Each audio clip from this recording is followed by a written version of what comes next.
Ei, gente, vamos então continuar com a nossa história da redenção. Bem, vocês se lembram aí das lições passadas em que o povo era governado por juízes. Só que o povo pediu um rei para Samuel, que eles queriam ser governados por reis.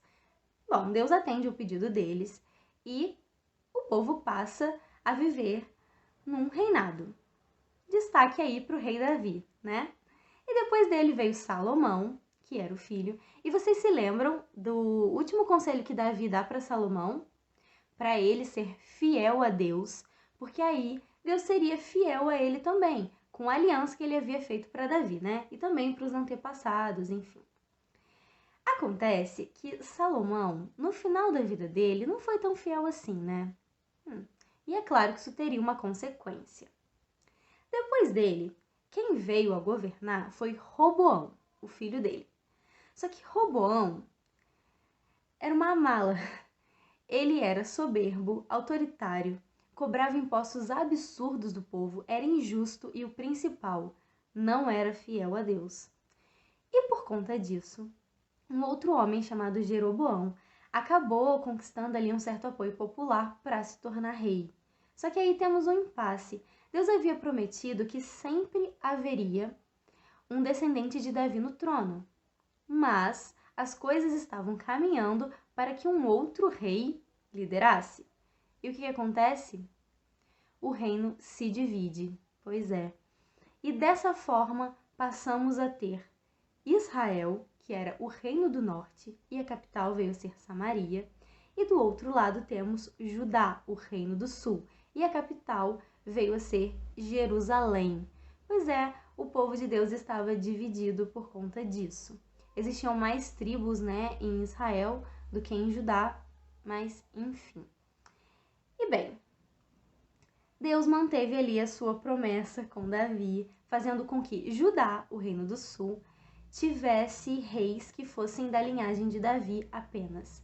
Então, só descendentes de Davi ali em Judá.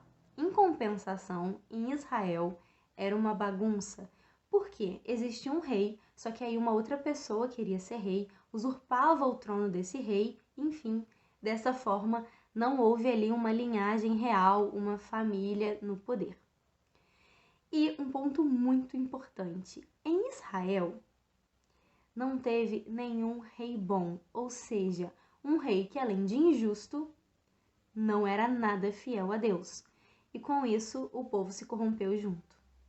Já em Judá também tiveram muitos reis ruins, muito. Só que ainda tiveram pelo menos 8 reis bons. Então, existiram 8 reis bons e outros ruins. O que acontece é o seguinte: toda vez que um rei bom, ou seja, um rei fiel a Deus e justo, chegava no poder, havia uma questão de recomeço ali, né? As práticas que os outros reis haviam implementado de idolatria aos outros deuses, que não agradava a Deus, e tudo que eles faziam, tipo assim, eles tentavam, né, acabar com aquilo e reimplantar as leis do povo, a cultura, os costumes, as festas e principalmente o culto a um só Deus, né? Nem sempre era muito eficaz, porque mesmo sobre o reinado de um rei bom, o povo muitas vezes já estava corrompido. Durante aquele reinado, o povo até se voltava assim para Deus, só que não genuinamente, não um arrependimento verdadeiro, porque quando voltava a ser um rei que não os aproximava de Deus, eles se afastavam de Deus também. Era isso que acontecia. E aí, vamos lá a alguns exemplos. Em Israel, teve um rei muito mau, que era o rei Acabe. E o rei Acabe implementou em Israel o culto ao deus Baal. Pois é, ele implementou cultos a Baal e, bem, mesmo numa terra num povo em que serviam a um único Deus. E o povo se corrompeu junto, estava todo mundo adorando Baal. Temos uma história muito conhecida de Acabe com o profeta Elias, né, e o confronto lá com profetas de Baal, que veremos numa próxima oportunidade. Mas é importante ressaltar que enquanto havia essa questão do povo se distanciar de Deus, Deus mandava mensagem para eles através dos profetas. E temos aí nomes muito conhecidos, como o próprio Elias e Jeremias, por exemplo, né? Que avisavam o povo: olha, vocês estão pisando na bola, se arrependam, volta para Deus, senão sofreremos uma consequência. Toda ação tem uma reação, então sofreremos uma consequência.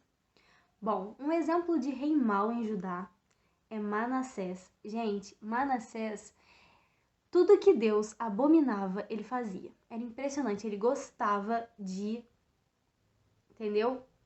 Fazer o contrário do que Deus aprovava. E ele chega no auge quando ele começa com sacrifícios humanos. Pois é, isso em Judá, tá? Acabe, Israel, Manassés é um exemplo de rei mau em Judá, para vocês terem noção da gravidade da situação em que o povo se encontrava.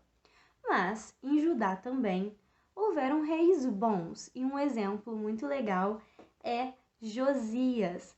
Josias, gente, começou a reinar com apenas 8 anos de idade, e mesmo assim foi um baita de um exemplo e um rei muito bom. Tanto que vamos ver algumas coisas que Josias fez aqui. Ele, buscou a Deus em primeiro lugar, ele purificou Judá, né, e Jerusalém, expulsando todos os ídolos e os cultos a outras divindades que não agradavam a Deus, e também reparou o templo. E nessa ele encontra um livro da lei, né, um livro da aliança, e eu vou ler aqui para vocês um pouquinho de Josias, que está em 2 Crônicas 34, dos versículos 29 a 32. Vamos lá. O rei Josias mandou que todas as autoridades de Judá e de Jerusalém se reunissem, e todos foram juntos até o templo, acompanhados pelos sacerdotes, pelos levitas e por todo o resto do povo de Jerusalém e de Judá, desde os mais importantes até os mais humildes. Então o rei leu diante deles todo o livro da aliança que havia sido achado no templo. Ele ficou perto da coluna real em pé e fez com Deus o Senhor uma aliança, pela qual eles lhes obedeceriam e guardariam as suas leis e mandamentos com todo o coração e toda a alma, e também cumpririam tudo o que a aliança mandava fazer, como estava escrito no livro. Então Josias fez com que todo o povo de Jerusalém e da tribo de Benjamim prometesse ser fiel à aliança. Assim, os moradores de Jerusalém foram fiéis à aliança feita com o Deus dos seus antepassados. Bom, mas foram fiéis com essa aliança até, acabar o reinado do rei Josias. E era essa a questão do povo. Bom, vamos lá. Em meio a tudo isso, existiam profetas, como eu já falei para vocês, e o povo ainda não ouviu esse arrependam-se, não levaram a sério.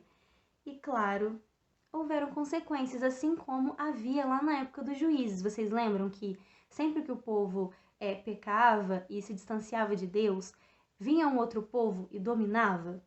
Pois é, até que eles se arrependessem e um juiz fosse levantado por Deus para resgatá-los. Dessa vez não foi diferente, né? Ou seja, para que foram pedir rei? Já que a desculpa deles era justamente, porque aí um juiz morre, a gente acaba caindo na mão de outro povo, queremos um rei? Não adiantou, né? Ok. E o que acontece é o seguinte, vamos falar primeiro de Israel. Israel dura ali mais ou menos uns 200 anos, e o último rei deles foi Oséias. Oséias não era um rei bom, porque Israel não teve nenhum bom. E, bem, ele se rebelou contra a Síria. E a Síria era muito forte. Eles deixaram de pagar os tributos, que eles acabavam pagando para a Síria, e isso, como consequência ali, levou a um cerco de 3 anos em Samaria, mais ou menos. E, bem, muitos acabaram morrendo e os que sobreviveram foram levados cativos para a Síria. E aí ficou só Judá, que durou aí mais ou menos uns 150 anos a mais do que Israel, porque, mesmo em meio a tantos reis maus e tanta corrupção das pessoas, ainda tiveram alguns reis bons né? Que faziam com que o povo se voltasse para Deus. Então eles duraram um pouco mais. Só que não segurou a onda porque o povo fazia besteira de novo. E o que acontece é que chega a vez deles, então, de sofrer essa consequência, só que pela Babilônia. Isso mesmo, o rei Nabucodonosor vai, né, e domina o povo. Essa história do cativeiro babilônico é bem conhecida. Inclusive, depois do cativeiro, Deus ainda mandava mensagem através de profetas. Por quê? Agora quando a gente olha, nossa, mas acabou o povo, né? Um reino que era Israel foi dominado pela Síria. O outro que era Judá foi dominado pela Babilônia. Acabou a história. Não, não mesmo, ainda tem muita história para rolar. Afinal, Jesus ainda viria nascer, né, gente? E através desse povo que Deus tinha feito a aliança. E bem, cenas dos próximos capítulos aí é essa questão de como foi a vida deles depois desse cativeiro. Inclusive, no cativeiro babilônico, temos um nome muito especial, muito importante que vocês vão lembrar aí. Daniel, pois é, que prosperou mesmo sendo um cativo. Daniel, seus amigos, e nós ainda veremos mais sobre eles. Bom, gente, a partir daí, agora a gente vai ver um pouco das mensagens dos profetas para o povo. Não foi uma coisa de Deus castigou o povo, não foi assim, de verdade. Muita gente usada por Deus falou para as pessoas, gente, acorda. E é isso que a gente tem que começar a observar.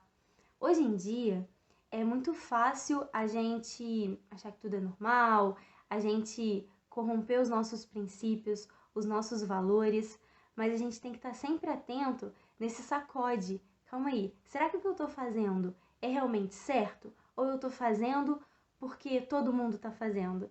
Será que o certo deixa de ser certo porque todo mundo faz o errado? Não mesmo, né, gente? O certo ainda é certo, ainda que ninguém faça, né? E o errado continua sendo errado, ainda que todos façam. Dá para entender que é muito difícil a gente se manter firme, né? Quando as circunstâncias fazem a gente questionar tudo e faz a gente perder a fé. Mas a gente tem que ter sempre isso em mente, o foco em Jesus, né? E é isso que a gente passa hoje aí para vocês.